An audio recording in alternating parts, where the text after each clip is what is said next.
Thank you so much, Vijayji, for those words and for starting us off with that little bit extra. Really, really appreciate you starting off this conference. Namaste and welcome everyone to the Understanding Hinduphobia 2025 conference, Hinduphobia Through Erasure. My name is Indu Viswanathan and I am the director and co-founder of the Understanding Hinduphobia Initiative. I'd like to begin by first expressing heartfelt gratitude to our co-hosts this year, the University of Texas Dallas chapter of Hindu YUVA, and to Hindu YUVA National for being our new partner student organization. Hindu YUVA students here at UT Dallas will be serving as our MCs throughout the day. I also want to recognize the central role that the Hindu Students' Council played in establishing the UH initiative back in 2021 and for their partnership in the 2022 conference. The work we do at UH is for and with Hindu American students. This year, I'm deeply humbled to announce that Understanding Hinduphobia is now in community partnership with the Ackerman Center for Holocaust Studies here at UT Dallas. The Ackerman Center is a leading institution dedicated to advancing the understanding of the Holocaust and its enduring lessons for humanity. Through intergroup dialogue, education, and the promotion of social justice, the center actively combats prejudice and discrimination. Our partnership reflects a shared commitment to fostering understanding across communities and addressing intersecting biases, including anti-Semitism and Hinduphobia. Together, we aim to create spaces for thoughtful dialogue, mutual learning, and advocacy for a more just and harmonious society. Since our first conference at Rutgers University in 2021, the mission of UH has always been to develop greater public and academic consciousness about Hinduphobia, particularly in the West. We envision a society that recognizes and condemns the harm done to Hindus and that embraces authentic and diverse expressions of Hindu Dharma through academic work and on campuses and in communities. Our vision is to develop scholarship and resources that are highly accessible to the general public and rigorously dissects domineering Hinduphobic commentary, increases viewpoint diversity about Hindus and Hinduism, and establishes a greater understanding of Hinduism and the Hindu experience in the United States and around the world. UH 2021 marked the first time the Hindu community created a multidisciplinary academic space to educate the broader public about Hinduphobia. Nearly 1,000 people from across the globe registered for that inaugural conference. It was there that we introduced the working definition of Hinduphobia, which has since served as a conceptual framework guiding our work.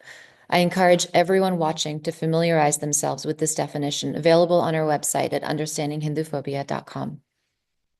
UH is committed to honoring pluralism, a principle central to the dharmic worldview, and to challenging the barriers that inhibit viewpoint diversity in the study and representation of Hinduism and Hindus. This is what prompted our formation and why we are designed as a platform for multiple voices, rather than as a single source of expertise.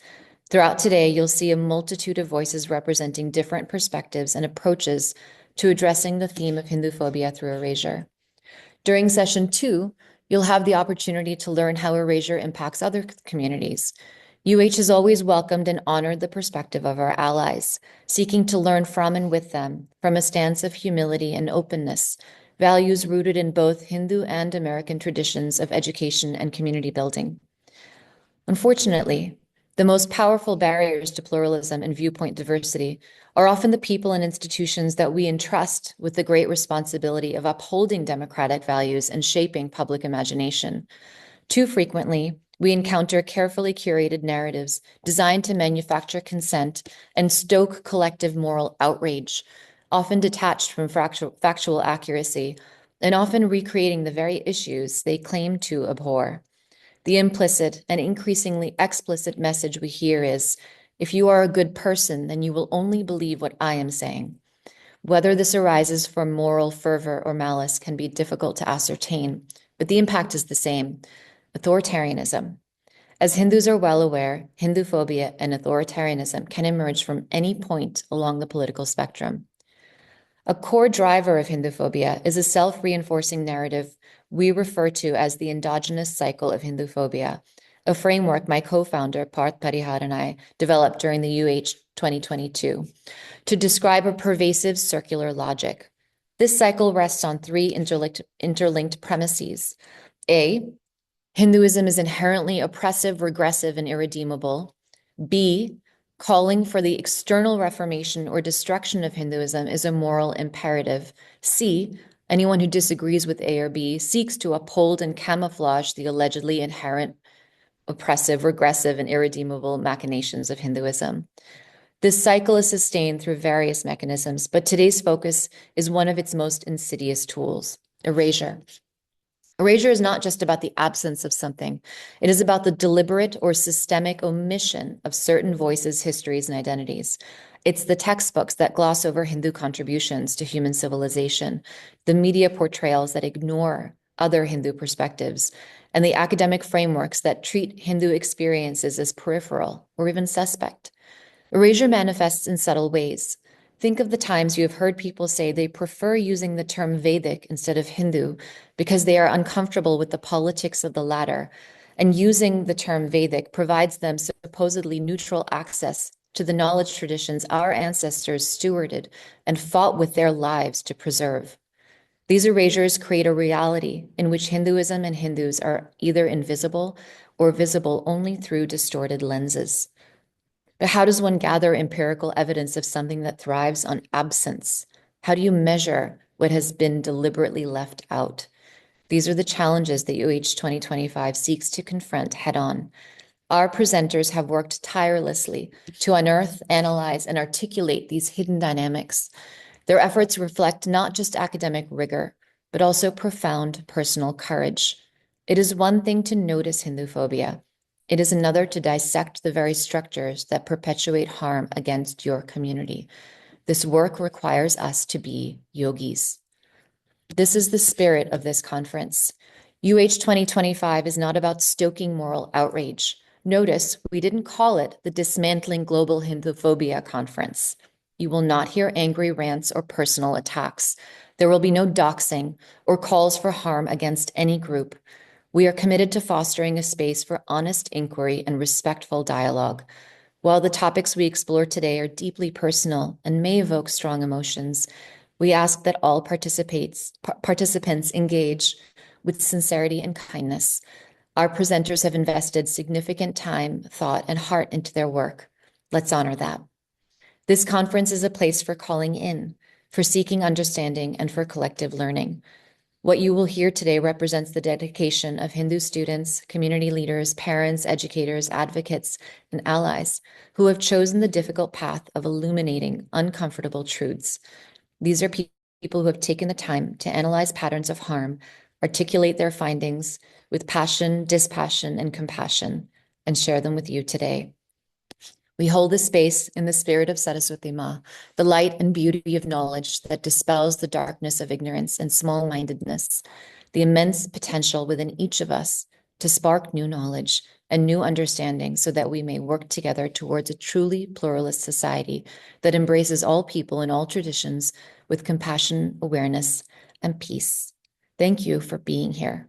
Let us embark on this journey together with open minds and open hearts. Loka samasta sukhino bhavantu.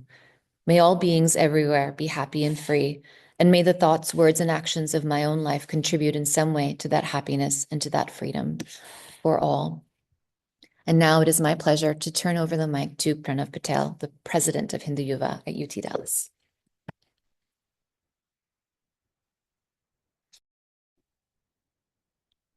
Namaste, and a very, very warm welcome to everyone here today.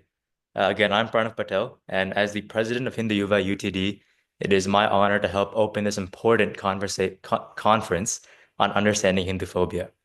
On behalf of our organization, I want to sincerely thank each and every one of you for being here, whether as a speaker, a participant, or an ally in this conversation. Your presence here is not just appreciated, it's essential. It's a testament to the fact that this issue matters, that it demands attention, and that together we are ready to engage in the conversations that have been ignored for far too long. Again, Hinduphobia is not just an abstract concept. It's a lived reality for many Hindus around the world. It manifests itself in different ways, from distorted narratives in media and academia, to acts of discrimination, even violence. It exists in overt forms, such as the hate crimes and vandalism of our mandirs, but also in more subtle, insidious ways, through the misrepresentation of our traditions, the erasure of our contributions, and the perpetuation of stereotypes that alienate us from mainstream discourse. Despite this, Hinduphobia is often overlooked, dismissed, or even denied outright. We hear that it doesn't exist, that Hindus, as a minority in many places and a majority in others, cannot possibly face systemic discrimination. But we know the truth.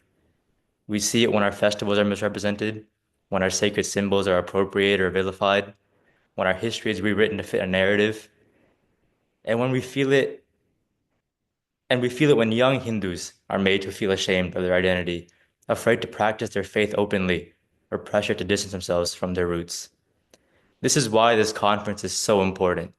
It's not just an academic exercise. It's a necessary step towards recognition, understanding, and action.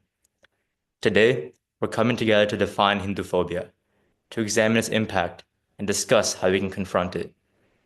We're here to ensure that Hindu voices are heard, that our concerns are taken seriously, and that we no longer allow our experiences to be dismissed. At Hindu YUVA, our mission has always been to build a strong, confident Hindu identity, one that's rooted in knowledge, pride, and service to the world. But part of that journey also means standing up against ignorance, bias, and bigotry. It means ensuring that Hindu students, professionals, and communities feel empowered to embrace their heritage without fear or without hesitation. It means equipping ourselves with the tools to engage in dialogue, challenge, and advocate for a future where Hindus are respected as equal participants in a global society. This conference is a great reflection of that mission. It's an opportunity to educate, to engage, and to inspire action. The conversations we have today will not only help us better understand Hinduphobia, but will lay the groundwork for meaningful change on campuses, in our workplaces, in media, and in policymaking. So, I encourage all of you to participate fully. Ask questions, start conversations back at home, share your experiences, challenge assumptions, and most importantly, take what you learned here today and carry it forward. Don't let this be the end of the conversation, but the beginning of a larger movement, one that ensures that Hindu voices are not only heard, but valued and respected. Once again, thank you all so much for being here. I'm very, very excited for what today holds. Let's hope we can make this day great. Dhanyavad.